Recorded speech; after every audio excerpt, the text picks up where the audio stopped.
Hello guys, ഇഫ്താറിന് ഒരു അടിപൊളി balloon ഷവർമയായാലോ?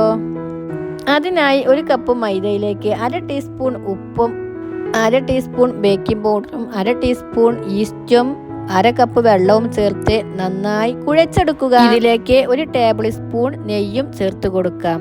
നെയ്യ് ചേർക്കുമ്പോൾ ഒരു പ്രത്യേക ടേസ്റ്റാണ്. ഇനി ഇത് നന്നായി കുഴച്ച് മാറ്റി വയ്ക്കാം. ഇനി ഒരു കടായിലേക്ക് 1 ടേബിൾ സ്പൂൺ വെളിച്ചെണ്ണ ഒഴിച്ച് സവാളയും ഇഞ്ചി വെളുത്തുള്ളി പേസ്റ്റും നന്നായി വഴറ്റിയെടുക്കാം. ശേഷം 1/2 കപ്പ് ക്യാപ്സിക്കവും ക്യാരറ്റും ചേർത്ത് നന്നായി യോജിപ്പിക്കാം.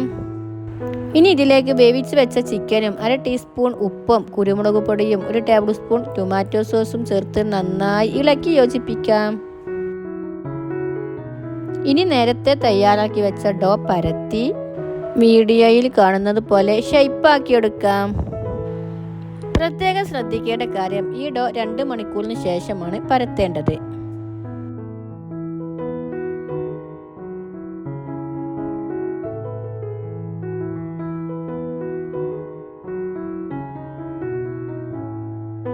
ഇനി ചൂടായ എണ്ണയിലേക്കിട്ട് ഇത് നന്നായി പൊരിച്ചെടുക്കാം. ഈസ്റ്റ് ചേർത്ത് കൊടുത്തത് കൊണ്ട് ഇത് നന്നായി പൊങ്ങി വരും.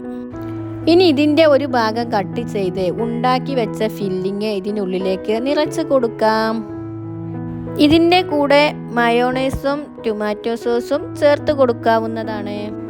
വളരെ ടേസ്റ്റിയായ ഇഫ്താറിനൊക്കെ നമുക്ക് പെട്ടെന്നുണ്ടാക്കാൻ പറ്റുന്ന ബലൂൺ ഷവർമ ഇവിടെ റെഡി ആയിട്ടുണ്ട്. ഇത്തരം വെറൈറ്റി റെസിപ്പികൾക്കായി എൻ്റെ ചാനൽ സബ്സ്ക്രൈബ് ചെയ്യൂ. Thank you.